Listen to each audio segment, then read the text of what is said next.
Welcome back to the Ceiling Founder Lab channel. This is part 2 of Everyone is a Founder.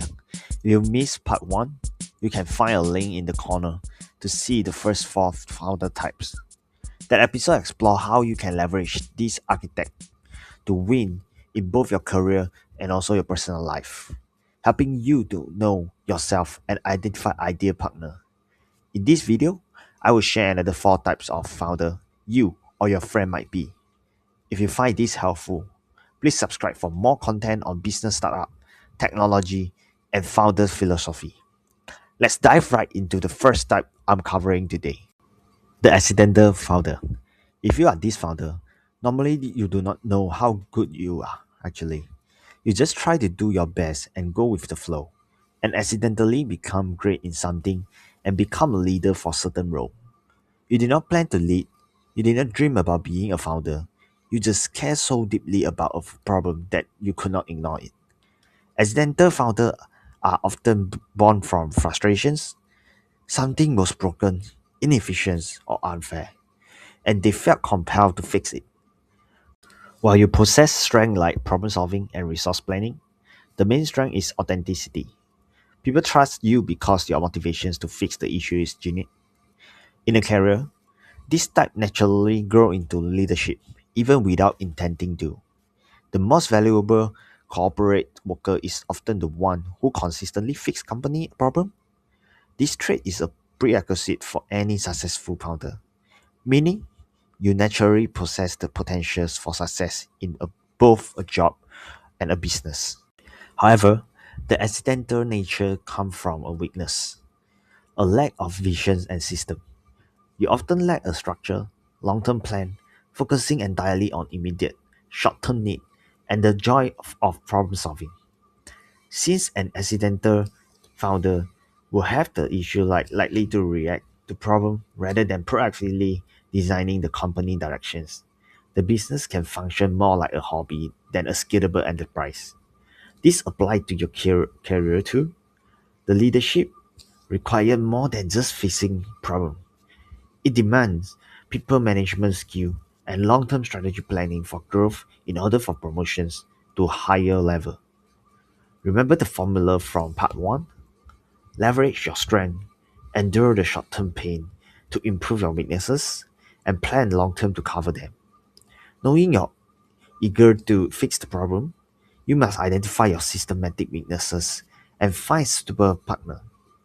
The next two founder type, the builder or the operator, and the researcher, are excellent complement as is the form visionary founder from the last episode. A great example is Stewart Butterfield, the founder of Slack. His team was trying to build a massive online game called Glitch, which failed. However, during development, they created an internal chat tool to fix communications problem across their office. He realized this internal tool was far more valuable than the game itself, and thus, Slack was born and became successful too. Now, the second type is the researcher. If you are a researcher type of founder, you are data driven. You don't rely on gut feeling. You analyze, test, validate, and reduce risk. You only make data-backed decisions. This is a very typical trait of manager who always demand validations and proof for any judgment call. So your strength is very obvious, which is decisions quality. And you are right most of the situations when there is no black swan situations happen. And you will become very important role and reliable persons in both your work and life because you consistently support your statement, judgment, and decisions with all the data, facts, and proof.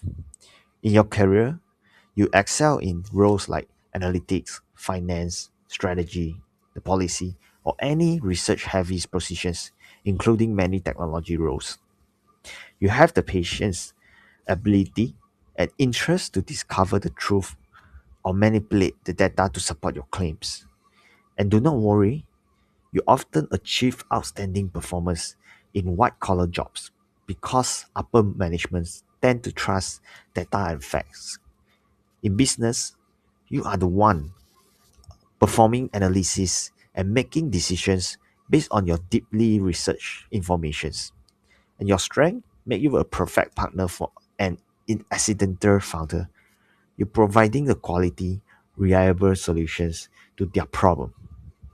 Because of your data driven and detail orientations, your weakness is overthinking. Sometimes, waiting for perfect data means missing an opportunity. A data driven person would tend to be overly reliant on historical data, potentially ignoring the latest trend or divergence case that require a bold move. So, researcher, you must consciously spectate taking actions even when information is incomplete and learn to trust your or others' guts in certain situations. This weakness often make it difficult for the researcher founder to become the main CEO or primary judgment caller in a company, as that role demands more boldness, decisiveness, and risk-taking most of the time.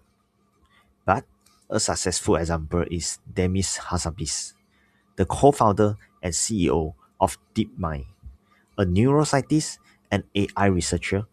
He founded DeepMind and later acquired by Google, and he became a leader in artificial intelligence, contributing his researcher founder's traits, and of course, an extremely high IQ.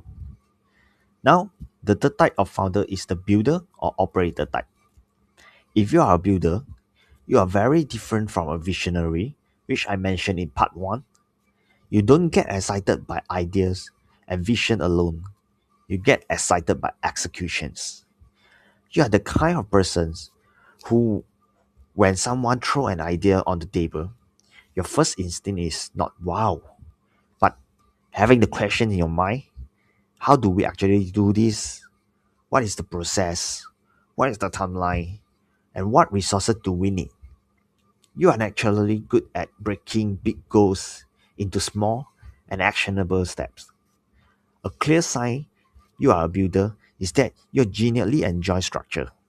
You like spreadsheet, dashboard, workflow, or SOP, and even the system. You feel uncomfortable when things are too abstract or vague. You must arrange everything in a structure, easily communicable form, and pass down to others. Execution is your strength, and structuring is your nature. In a career or startup, you are the person who turn chaos into order. You take a visionary, messy ideas and transform them into something that works in the real world, or you turn a manager task into polished, presentable outcome. This is why builders are extremely valuable because idea don't create result, but system do. With your strength, this make you normally become a person that manager would hope to have in the workplace, or a startup would ask for to build a system for the company. This is why you are an ideal employee and a perfect match for a visionary, turning the idea into executable, long-lasting system. An inventor founder is the one helping the company to build the key product. However, the weaknesses of builder type founder is the tendency to do everything themselves, leading to the failure to delegate trap. Builders struggle to let go of control, attempting to handle product, coding, design, and everything they know because they are confident in their execution's ability, and this can lead to burnout and team moral issue. As the company scale, in the management part, builders must pay attention to implementing a more formal and scalable system to avoid organization's chaos. After knowing your strength, in the early stage of your career, this is normal. You should lean heavily into roles like operations, project management, product operations, or anything executions heavy. This role will compound your natural strength. At the same time, consciously practice letting go of control and trusting your team. In the long term, builder needs to be intentional. You either grow into a leadership role where you decide what to build, or you partner with a visionary whose directions you and you deeply believe in to create impact. A good example of a builder founder is Shirley Sandberg at Meta. She was Chief Operating Officer of Meta Platform from 2008 to 2022. She built the operating system that allowed Facebook back then and Meta company to scale from an early stage startup into one of the Mac 7 companies. And the final founder types I want to discuss is the solo founder, a style of many young people nowadays aspire to be. This is not about your skill, it's about how you operate. If you are a solo founder, you are fiercely independent. You trust yourself more than system and people. You work best with a clear objective and full autonomy. No micromanagement, no external KPI, no unnecessary meeting.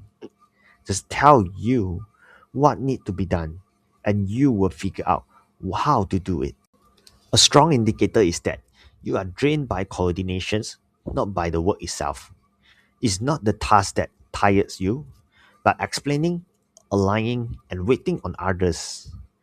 And this is why many young people desire the solo founder life. It promises freedom, no 9 to 5, and no difficult colleague or bosses. However, you should be a person who are resilient, self-reliant, comfortable taking full ownership, and disciplined in sticking to your own goal. If you are not becoming a freelancer where you can work in Bali, or become the rich guy that raise fund or sold your personal project, then in your career, your ideal role involves minimal team interactions, like a photographer, video editor, or property agents, where you enjoy maximum flexibility and freedom. And your strength is fierce independence and accountability. When others need alignment, you need silence. When others need approval, you need clarity. You can handle things independently and create your own map to achieve your goals with discipline. The pitfall of solo founder is burnout. You don't naturally ask for help, not out of arrogance, but because we genuinely believe it's faster to just do it yourself. And over time, this creates unsustainable pressure. You start carrying too much context, too many responsibility, and too many decisions alone. And in the early career, being a solo founder is an advantage. You learn fast, move fast, and develop strong problem solving instinct. But long term growth requires leverage. So, the key lesson here is not to become dependent on others, but to learn when collaborations multiplies impact. You don't need a big team, you need the right people at the right time. The more successful solo founder eventually build system, tools, or partnership that allow them to preserve their independence without being isolated. In business, a solo founder may struggle to raise funds due to lack of a team and often face a lot of self-doubt. Being mentally strong and building a functional system for yourself are paramount. If this is you, your job is not to change who you are, but to prevent burnout while preserving your autonomy. And this is a lesson that applies to everyone, no matter what type of founder are you. A good modern example is Dan Cole. He is a solopreneur or one-person business founder who generates millions in revenue annually without a full-time employee. His business model is focused on productizing himself by combining content creations, digital product, and software. Again, let me end this video with the summary of the 4 types of founder I mentioned in this video. First, the accidental type of founder. You are driven by passions or necessity. You did not mean to be a leader, but you care so much about a problem that you have to solve it. And second, the researcher, which you are the data-driven one, and every statement must be backed with facts, proof, and data, and you minimize the risk. You don't guess, so this led you to have a quality decisions most of the time. And wow, the third one is the builder founder. You are the great executor. You don't just dream, you document. You hate vagueness, so you put everything into a structure, often resulting in good spreadsheet and clean workflow. And the last type of founder in this video is a solo founder. You crave freedom and dislike external KPI, but you are fiercely independent and disciplined enough to work alone effectively. Thank you for watching until the end. I hope these 2 episodes help you know yourself better, identify who you should partner with or work with, and improve your personal and professional life. Remember, you might not belong to just one type. You could be a combination of a few. Indeed, many successful leaders are a fix of founder types. For example, Elon Musk is a serial founder, visionary, inventor, and a hustler, obviously. The most important thing is to keep learning and growing, discovering your strengths and weaknesses, and evolving over time. I'm sure you will succeed. Let's grow together, and I hope to see you share your story with me one day. Appreciate if you like, share this video, and subscribe to my channel. And thank you all so much, and peace out yo. See you guys in the next video.